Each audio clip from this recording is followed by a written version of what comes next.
Now we'll look at part E. So the Coase theorem is not going to work. So let's say instead that the government decides to impose a Pigouvian tax on the market for, excuse me, not a Pigouvian tax, a Pigouvian subsidy on the market for education.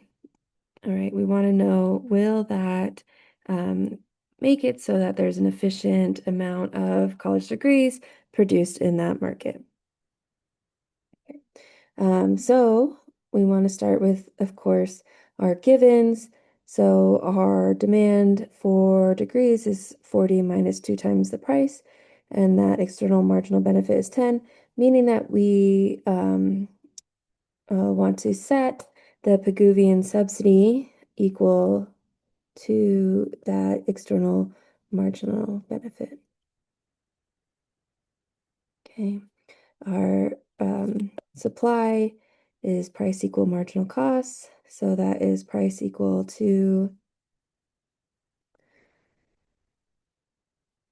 0.5 times quantity, which we can rewrite as quantity equal to 2 times the price. And then again, our demand is given as quantity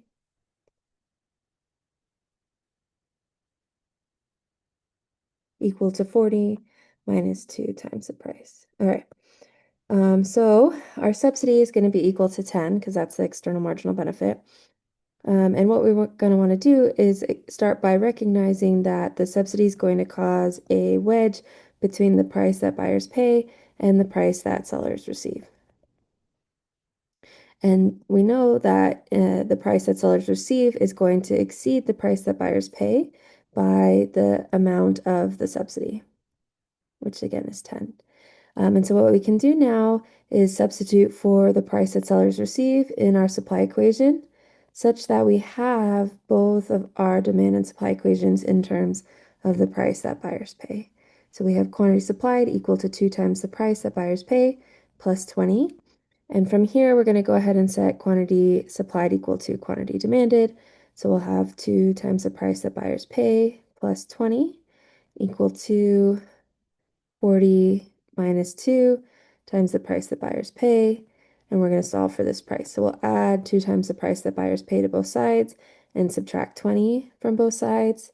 That's going to give us 4 times the price that buyers pay equal to 20. Divide both sides by 4, and we get that the price that buyers pay is equal to $5. We know that the price that sellers receive is equal to the price that buyers pay plus 10. So the price that sellers receive is $15.